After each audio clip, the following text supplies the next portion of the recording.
그리스도의 고난과 죽음의 절정, 그 인류를 사랑한 하나님의 사랑의 그 절정을 이해하기 전에 탄생부터 시작되고 있는 겁니다. 여러분, 예수님의 탄생이 어디에서 시작되고 있습니까?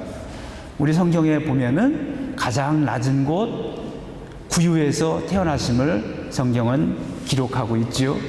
그런데 여러분, 구유에 태어났다라고 하는 것은 어떤 의미가 있습니까? 여기 로마에 와서 참수형을 당하고 감옥에서 옥중 서신을 쓴 바울이 그런 얘기를 했어요. 빌립보서에 보낸 편지에서 그는 하나님과 본체이시나 그 본체에 되는 그 동질성을 포기하시고 이 땅에 비고 빈 마음으로 가장 낮은 곳으로 내려오셨다. 그것은 자기 비움이다. 그렇게 바울은 빌립보에 보내는 편지에서 그렇게 말하고 있습니다.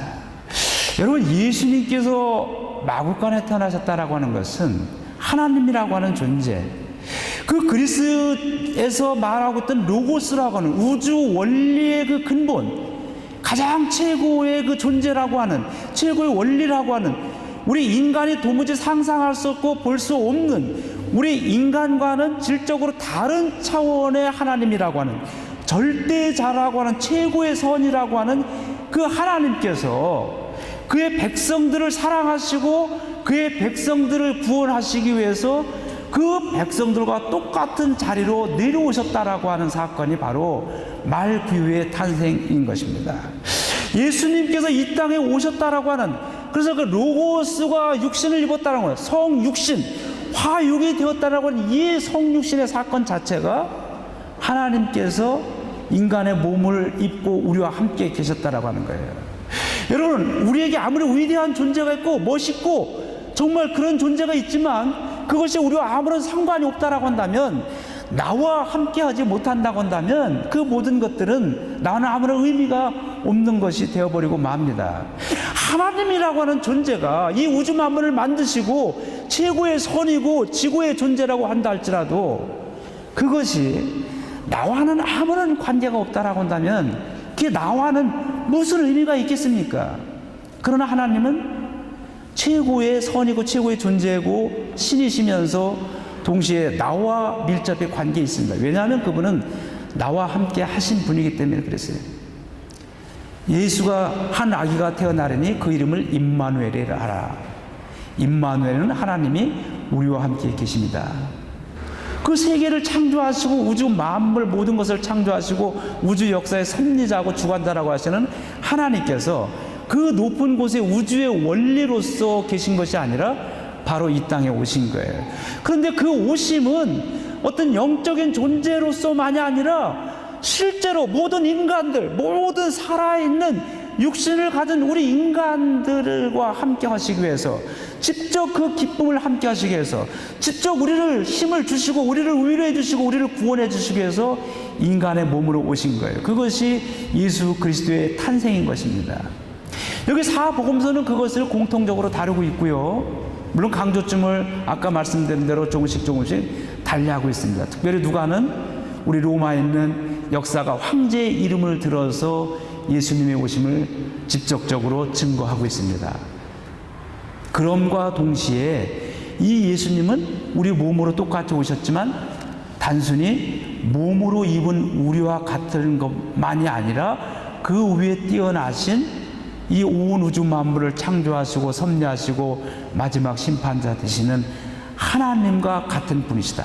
곧 참 사람과 참 신이시다. 이것을 사복음서가 공통적으로 얘기하고 있습니다. 참 사랑과 참 신이신 예수 그리스도를 통해 나타난 하나님의 사랑, 하나님의 구원의 역사, 그것은 십자가에서 절정을 이루고 있는데, 그 십자가 외에 나타난 그 자기의 비움, 자기를 버리면서 나의 아버지 어찌하여 나를 버리시나이까라고 하는 처절한 절규, 처절한 그 자기 버림, 여기에서 나타난 하나님의 최고의 사랑이 나타나기 전에 예수님의 삶을 통해서 이미 우리와 함께 하고 계십니다. 그것이 여기 공관 복음서에 쭉 나타나고 있는 거예요. 오늘 우리가 짧은 시간에 다 볼 수 없습니다. 우리 몇 가지만 우리가 보려고 합니다. 오늘 여기 요한복음 8장 31절 32절을 우리가 다 함께 봉독했는데요. 여기에서 예수님께서 그렇게 말씀하십니다. 너희가 내 말에 거하면 참 내 제자가 되고 진리를 알지니 진리가 너희를 자유케 하리라. 예수님의 오심을 다른 말로 표현하면 뭐라고 할까요? 예수님이 왜 오셨을까? 예수님의 오심의 목적이 무엇인가? 한마디로 표현한다면 오늘 여기 요한복음에 특별히 이 그리스 철학을 가지고 이 복음을 풀어나간 요한의 말에 의하면 예수님의 이 땅에 오심은 모든 인간에게 자유를 주기 위한 것이었다라고 하는 거예요. 그런데 이 자유는 잘못된 그런 자유가 아니라 참 자유라고 하는 거예요. 참 자유를 주셨어요. 자유라고 하는 것은 해방과 풀어남을 이야기하고 있습니다. 어디부터 해방입니까? 죄로부터의 해방입니다. 우리 모든 인간은 어쩔 수 없이 태어나서부터 하나님의 창조된 아담과 하와가 하나님을 떠나고 에덴에서 추방된 이후로는 존재론적으로 우리가 죄를 가지고 있어요. 이 존재론적으로 가지고 있던 죄를 우리 스스로는 도무지 해결할 수 없었던 거예요. 하나님이신 예수 그리스도, 독생자 예수 그리스도께서 이 땅에 오시고 우리 인간의 몸을 입고 오시면서 우리 스스로 어찌 할 수 없었던, 유한한 인간이 할 수 없었던 이 죄에 대한 문제를 참 인간이면서 참신이신 예수 그리스도가 우리에게 자유를 주셨던 겁니다. 죄로부터 자유함을 주었고요. 또 여기 성경에 보면은 그들의 삶으로부터, 삶을 얽매고 있는 많은 것들로부터 자유를 주었습니다. 그들의 가난으로부터 자유함을 주었고요. 그들의 마음속에 있는 공포와 두려움으로부터 자유함을 주었고요. 그들 마음속에 스물스물 끝없이 올라오고 있던 그 절망으로부터 예수 그리스도는 참 자유를 주셨던 분입니다. 여기 오늘 요한복음에서 그 참 자유에 대해서 진리가 너희를 자유케 하리라. 진리는 예수 그리스도입니다. 예수 그리스도가 우리를 자유케 한다고 했는데 그 예수 그리스도를 만나고 나서 자유케 된 사람들의 이야기가 바로 여기 사복음서 공관복음서에 기록되어 있는데요. 그 중에 참 아름다운 이야기 누가복음 6장, 7장에 나오고 있습니다. 우리 한번 성경을 함께 찾아보면서 우리 하나님 말씀을 듣도록 합시다. 누가복음 7장 36절입니다. 누가복음 7장 36절, 37절 우리 두 절을 우리 함께 봉독하겠습니다. 시작. 한 바리새인이 예수께 자기와 함께 잡수시기를 청하니 이에 바리새인의 집에 들어가 앉으셨을 때 그 동네에 죄를 지은 한 여자가 있어 예수께서 바리새인의 집에 앉아 계심을 알고 향유 담은 옥합을 가지고 왔어. 죄를 지은 한 여자가 왔다. 여러분, 이 이야기는 우리가 잘 압니다. 이 여인이 들어와서 예수님의 발을 붙잡고 웁니다. 그리고 그 끝없이 울고, 그리고 나서 울음과 함께 그 향유를 가지고 와서 옥합, 그 향유를 담은 옥합을 깨뜨려서 예수님의 발에 붓습니다. 그리고 향유를 붓고 자기의 머리카락으로 예수님의 발을 닦아주는 그런 구절이 여기에 쭉 기사가 이후에 나오고 있습니다. 그런데 여러분, 여기 성경 이 누가복음 그 예수님의 이야기를 좀 더 역사적으로 사실적으로 기록하고자 했던 누가는 이 사람을 죄 많은 여인이라고 표현하고 있습니다. 여기 죄 많은 여인이라고 이렇게 돌려서 이렇게 표현했지만 여기 실제로 보면은 이 죄 많은 여인은 그 당시 그 지역에서 몸을 팔고 살아가고 있던 율랑 여성이었습니다. 그 거룩함을 쫓아서 살아가는 유대인들에게 이 여인은 가장 죄인이었습니다. 모든 사람들은 이 여인을 찾아가 돈을 주고 자기 육체의 즐거움을 누리고 있었지만, 그러나 실제는 이 여인을 죄인으로 취급하고 사람으로 어느 누구도 한 사람 대접하지 않았습니다. 여러분, 이 사람의 삶은 자기 육신, 이 몸뚱아리는 살아가고 있지만 그 사람의 삶은 공허한 거였습니다. 그 삶을 무의미한 거였어요. 참 사랑이라고 하는 것은 너무 사치스러운 이야기였을 뿐이었습니다. 공허하고 무의미한 삶, 미래와 희망이 없는 삶이었어요. 근데 예수님의 이야기는 여기에서 이 여인을 만나고 이 여인이 하는 행위를 놔둡니다. 이 여인이 눈물로 그 발을 적시고 있을 때 예수님께서 뭐라고 하십니까? 내 눈물 많음은 사랑이 많음이다. 내 죄가 사하여졌다. 모든 사람들 자기 육체에 따라서, 육신의 생각에 따라 자기 할 건 다 하지만, 그러나 사실은 자기 혼자 거룩한 채 하면서 자기와 함께 했던 사람을 상대적으로 죄인으로 여기고 사람 취급하지 않냐고 이 여인은 그렇게 살아왔어요. 그가 방에 누워서 쳐다보는 그 허공은 공허할 뿐이고 미래도 없고 희망도 없는 삶이었어요. 그러나 예수님은 그에게 미래를 주셨습니다. 삶의 희망을 주셨어요. 단 유일한 남자였어요. 이것이 누가복음에서 희망을 잃은 사람들에게, 내일이 없는 사람들에게 내일을 주고 그동안 묶여있던 삶, 그 공허한, 그 공허라고 하는 쇠사슬에 묶여있던, 무의미라고 하는 그 쇠사슬에 묶여있던 한 여인을 해방시켜 주시고 자유함을 주신 겁니다. 마가복음의 10장에 보면은요, 바디메오의 얘기가 나옵니다. 여러분, 그 바디메오의 삶은 어디에 있습니까? 그 사람의 삶은요, 미래 희망 없습니다. 그 사람의 삶은 자기가 앉은 자리에 있는 깡통에 그 사람의 모든 생애가 거기에 달려 있습니다. 앞을 내다볼 수가 없어요.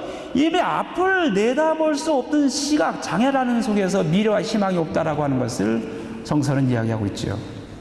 그 사람의 희망은 깡통 속에 떨어지는 딸랑거리는 동전소리였습니다. 수많은 세월 깡통에 떨어지는 동전소리만 들었던 그는 이게 50센트짜리인지 아마 1유로짜리인지 2유로짜리인지 다 알았을 거예요. 다 알아차렸을 거예요. 그 사람의 유일한 기쁨은 50센트보다는 지금은 1유로짜리 떨어지는 그 소리가 유일한 희망이었을 겁니다. 오늘 한 달 만에 2유로짜리가 떨어졌다. 한 달 만에 갖는 기쁨이었을 거예요. 그 이상은 그의 삶에 아무런 것이 없습니다. 그러나 예수님을 만나고 이의 삶은 변했습니다. 예수라고 하는 소리를 듣고 그 귀에 50센트 1유로 2유로짜리 떨어지는 그 동전의 소리만 듣던 그에게 나사렛 예수라고 하는 그 예수라고 하는 소리가 들리고, 예수라고 하는 소리가 들렸을 때부터 그에게는 거역할 수 없는 어떤 이상한 힘이 그 속에서 솟아나오고 있었습니다. 그 속에서 나오는 그 신비한 거역할 수 없는 힘을 자기가 거절할 수 없어서 예수가 온다라고 하는 그 소문을 듣자마자, 웅성거리는 소리를 듣자마자 그는 그 자리에서 벅차고 일어납니다. 달려나갑니다. 수십 년 거기서 무릎 꿇고 깡통 앞에 앉았던 그는 여러분 무릎을 펴지도 못했을 거예요. 앞을 보지도 못하는 그는 일어나서 달리자마자 아마 넘어졌을 겁니다. 그러나 또 다시 달려갑니다. 사람들이 욕합니다. 조용해라, 저리 가라. 이 인간이라는 게 그렇지 않습니까? 도와주지 못할 망정. 네. 그러나 이 사람 아랑곳하지 않아요. 왜 그렇습니까?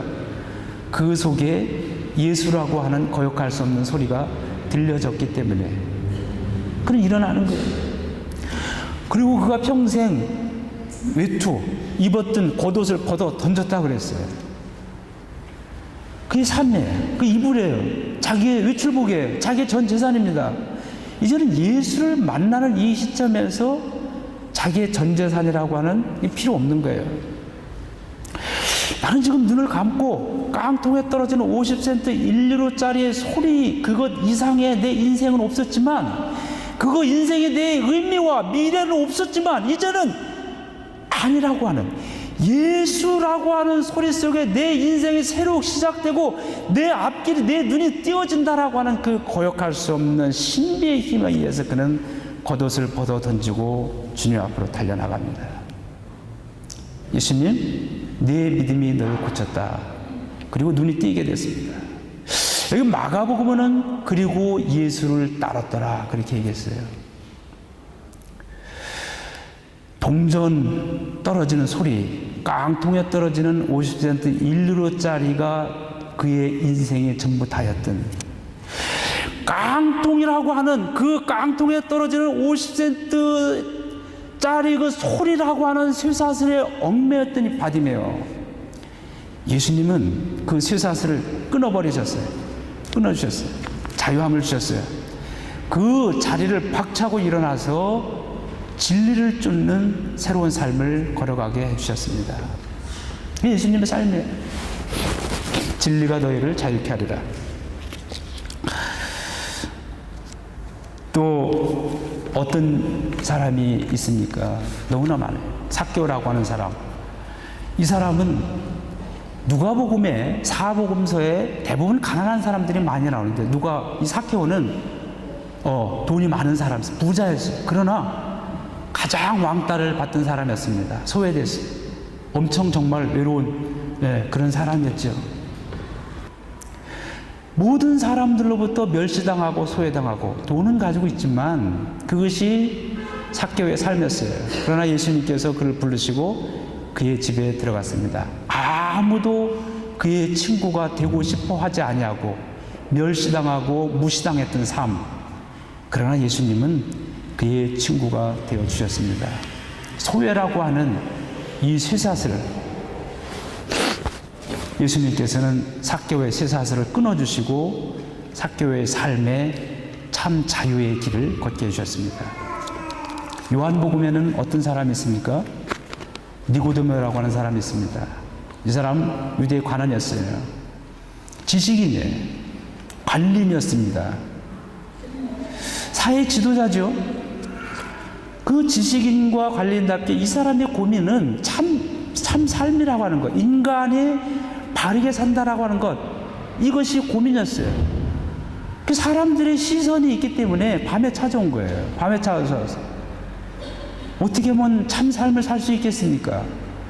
어떻게 하면 정말 거듭난 그런 삶을 살 수 있겠습니까? 그런 고민의 문제를 예수님께 던졌어요. 물과 성령으로 거듭나지 않으면 하나님 나라에 갈 수 없다. 참 진리라고 하는 문제, 참 삶에 대한 문제, 이 쇠사슬에 얽매였던 지식인에게 예수님께서는 그 쇠사슬을 끊어버리고 자유함을 주셨어요. 그것이 예수 그리스도의 삶입니다. 진리가 너희를 자유케 하리라. 이것이 예수님의 생애였어요. 궁극적으로는 우리 모두의 삶 속에서 그렇지만 그 삶 모든 것을 초월해서 마지막엔 십자가 위에서 죽으심으로 말미암아 우리의 영원한 쇠사슬, 죄에서조차도 우리를 자유롭게 해주신 분이 바로 예수 그리스도이신 것입니다. 이것이 사복음서에 나타나고 있습니다.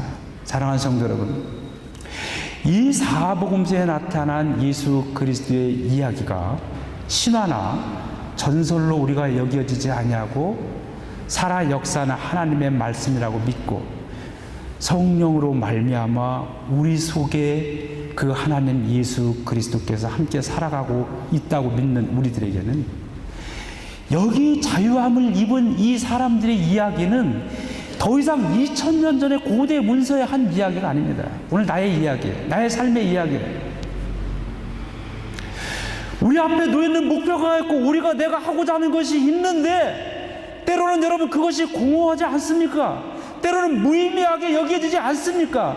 아니면 또 다른 그것을 향해서 나아가고 있지만은 내 마음속에 말할 수 없는 두려움이 있지는 않습니까?